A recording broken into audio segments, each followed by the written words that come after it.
What's up, everybody? My name is Bear with BearIndependent.com. Today on Survival Dispatch. Thanks for being here. Today, we are going to discuss what you actually need in an IFAK, an individual first aid kit, and why you might need one. Lots of people carry defensive handguns. Lots of people are gearing up for the end of the world as we know it, man. Life is a game of holes. The ability to make holes, the ability to stop holes with armor, and the ability to plug holes or treat holes with our individual first aid kits. So I'm going to go ahead, spin this around, show you what I run in mine and why, and hopefully we can all learn a thing or two. Stand by. All right, so if you're looking for the best information with the worst production quality, you have come to the right place. That's right, Bear Independent.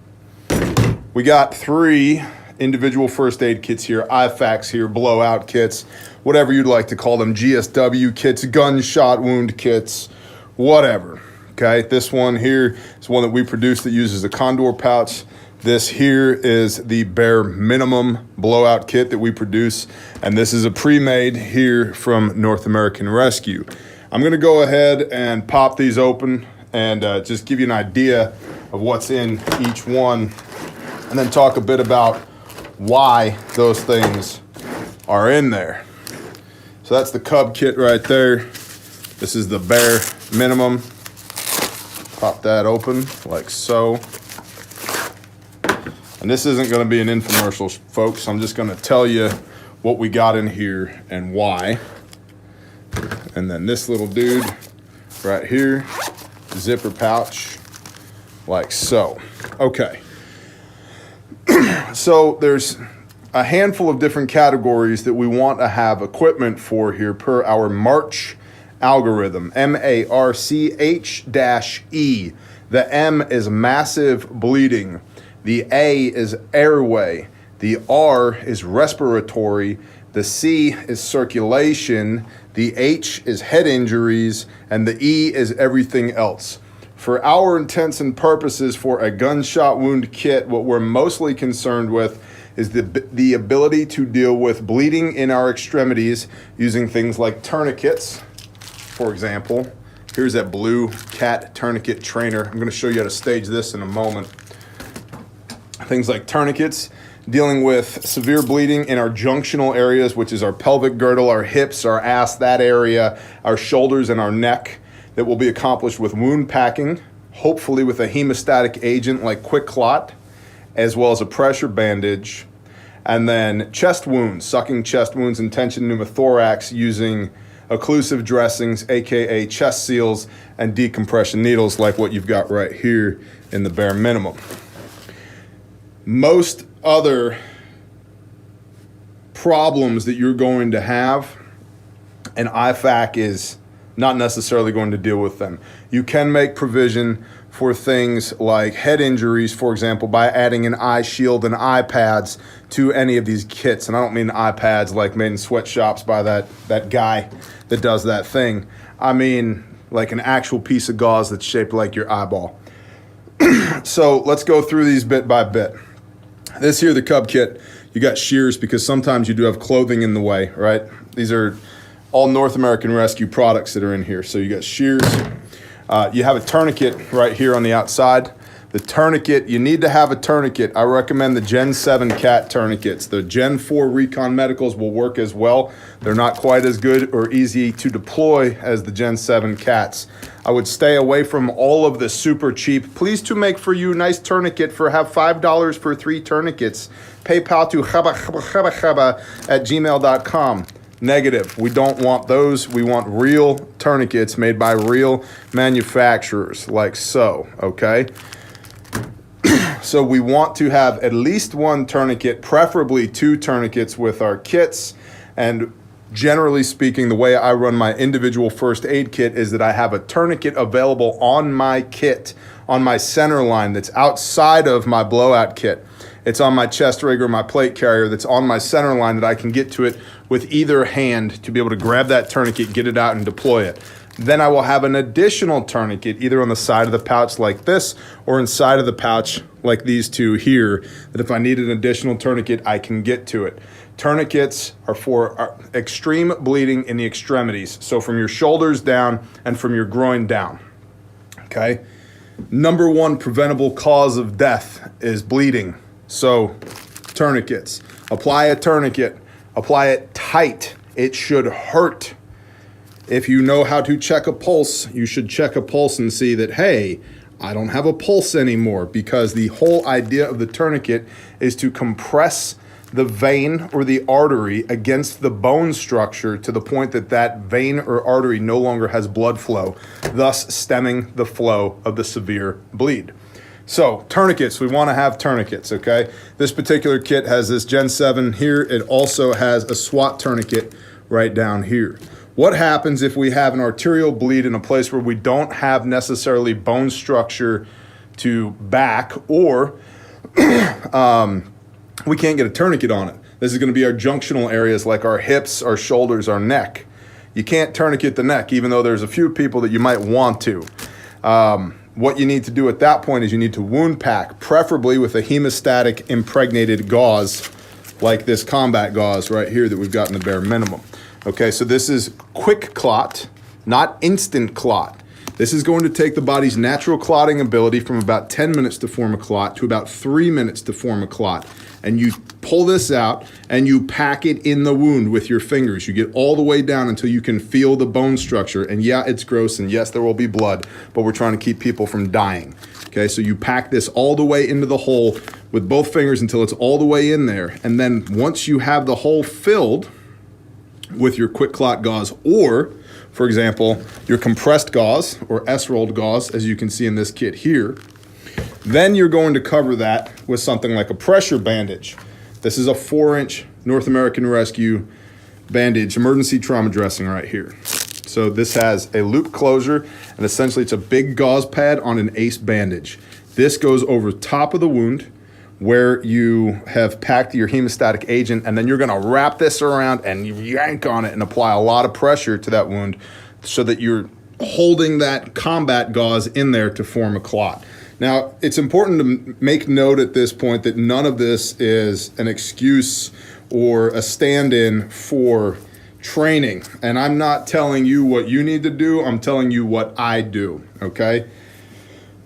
So our hemostatic impregnated gauzes work in conjunction with pressure bandages. So your kits should have both hemostatic agents and pressure bandages in them. If you don't have a hemostatic agent, like quick clot here, that's the combat gauze. This is the rolled gauze here in the Cub kit. Then you can use this compressed gauze or rolled gauze for wound packing as well. The difference here is because it's not impregnated with a clotting agent, it will take more time to stem the flow of blood with one of these. Will it work? Absolutely. So if all you have is $5 instead of $40, because this stuff is expensive, get the compressed gauze. It's better than nothing by a long shot. Compressed gauze in conjunction with a trauma dressing like this and a tourniquet, which is essentially what this little expedient kit is right here, will treat, this is for severe bleeding right here. That's what it's for, okay? It will treat severe bleeds in both the extremities and your junctional areas of your body. Gloves. Gloves are important because if it's wet and not yours, don't touch it, okay? Meaning glove up before you love up. That is correct. Now, moving right along. So our M in March is massive bleeding. We have tourniquet capability, wound packing capability, pressure dressing capability. Good. A is our Airway. So moving along to Airway, and yes, I'm moving quickly because I don't want this to be a 4-hour-long video and there's a lot to cover. So A is our Airway, literally a nasopharyngeal airway, 28 French right here. These should come with Surgilube right here in the back. The way that you want to apply this lube is you would rip this open, squeeze the lube in here, and then do this with it. And then it comes out all nice and lubey. I lost my lube. That's a bad thing. Here we go. It's kind of like a ketchup packet, except it's filled with lube. Everybody, calm down, Marines. Calm down. All right, so this is your Airway. We'll stick that back on like so. And this is for maintaining an airway. The reason we use a nasopharyngeal airway rather than an oropharyngeal airway or a J tube is this can be used and should be used on somebody who is conscious as well as somebody who is unconscious, okay? The J tube, the plastic J tube that goes in the back of the mouth, the problem with that is it will induce the gag reflex. Simmer down, Marines, it's not a joke. What happens there is if you have a casualty who is unconscious when the oropharyngeal airway is installed, but then regains consciousness, they will gag and spit out the airway, meaning that you no longer have a viable airway. So that's why the nasopharyngeal airway is recommended to be included in kits like this. And these are not terribly expensive. So that's our A in March for airway. Then we have respiratory, meaning lungs. So lungs should not have holes in them. Your chest should not have holes in it. If you get a hole in your chest, you're going to want to use something like these. These are compact high-fin chest seals right here. And this one here, this kit has full-size high fins in it right here. That's the bare minimum, the Cub kit, okay? So essentially what we're doing is we're covering the hole. And in fact, if you look at the instructions on the back of here, this is basic stuff. Wipe the blood away, pull the red tab to peel so that you get to the sticky part, place the dressing over the top of the hole, and then just pat it down. Firmly press dressing to skin for a good seal. That's it. Now, after about 10 to 15 minutes, what you're going to see is that the person that this has been applied to is going to have labored breathing. So about every 10 to 15 minutes, they're going to have a hard time breathing, and they were going to let you know, I can't breathe. They're going to start freaking out. You just grab the corner of the chest seal and burp it, and you will literally hear a when you open it up. Close it back up, good to go again, okay? That is mechanically induced tension pneumothorax, but the problem here, or actually the solution here, is we created the problem when we applied the chest seal, meaning we can fix the problem by burping the chest seal. Versus something like if you have a broken rib that does not penetrate the skin outwardly, but does poke a hole in the lung inwardly, and various other scenarios that are way outside the scope of this video, you may need to look at doing something like a needle decompression with something like this, an ARS needle from North American Rescue. So that's our R, respiratory, in our March algorithm. Now we get to things like head injuries. I'm sorry, C, I can spell, believe me, I can spell. So back here, C is our circulation. So back here, behind this survival blanket, we've got a fold flat pressure dressing, but we've got this little Mylar survival blanket. And you may be asking yourself, why do I even care about this thing? Well, there's actually a lot of really good science behind why we should care about this thing. As the body cools, it loses its clotting ability. Remember that our M is massive bleeding. We want to form clots. As the body cools, for every degree that a body cools, you have half of the clotting capability of the blood. And it is much, much easier to keep a body warm than it is to reheat them, meaning that after we've treated the casualty, we should deploy one of these laid over the top of them to help keep them warm, because we want to encourage clotting, we want to maintain good circulation, and we don't want to have to bring that body, that casualty, back up to temperature again. So for a couple of bucks, one of these goes a long way. And then, as I said, we talked about head injury. You could add an eye shield or an eye pad to any of these kits to have perhaps a little bit more comprehensive capability. But basically what we're talking about having here are tourniquets, at least 2 of them, a pressure dressing and some type of hemostatic agent and or compressed gauze, chest seals, and maybe a decompression needle. Additionally, in this kit, we have surgical tape. And in both of these kits, we have shears, because you may need to go looking for the wound in order to treat it. And these things are wonderful. You know, you cut pennies in half and all that crap. So additionally, you may think about adding tape. This kit has duct tape in it because it sticks to everything and rules the universe. Shears, gloves for sure. Gloves are very important. We got gloves in this kit here, gloves in this kit here, gloves in this kit here. Again, because if it's wet and not yours, don't touch it. And you could add perhaps a combat med pack to this. You could add some boo-boo stuff, but these are not boo-boo kits. These are for dealing with massive amounts of bleeding, purpose-built from the ground up to be able to deal with massive amounts of bleeding, not to be used for a scraped knee or a cut finger or an ingrown toenail. So in my humble opinion, this is what you should have in your blowout kits. There are many, many different vendors out there that provide anywhere from questionable at best kits to absolutely phenomenal kits. And the prices range from way too low, too good to be true, to exorbitantly high. You're just paying for a brand name. So please understand as well, don't cheap out on medical equipment, okay? If you saved $4 on a tourniquet, but the windlass breaks when you're trying to save your buddy's life, what did you really save? The answer is nothing. Okay, so this stuff is inherently expensive because of the nature of its use. And I realize that can be prohibitive for a lot of people, but don't cheap out. Okay, and I told you I would tell you how to stage a tourniquet. Now I'm going to do that. So when you get a tourniquet, it comes in a package like this. This is not terribly useful in this orientation. So we'll go ahead and open this up like so, get the paperwork out of there. First thing we're going to do is this red tip right here. This red tip is so that visually we have a cue here on a place to grab.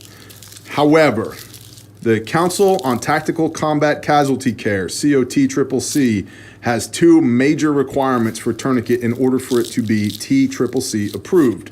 One is it has to be at least 1.5 inches wide, like so. The other is it has to be able to be deployed with one hand. So, if you're going to deploy this with one hand, trying to get this going with one hand can be a real pain in the ass. So instead, you're going to fold this over like so.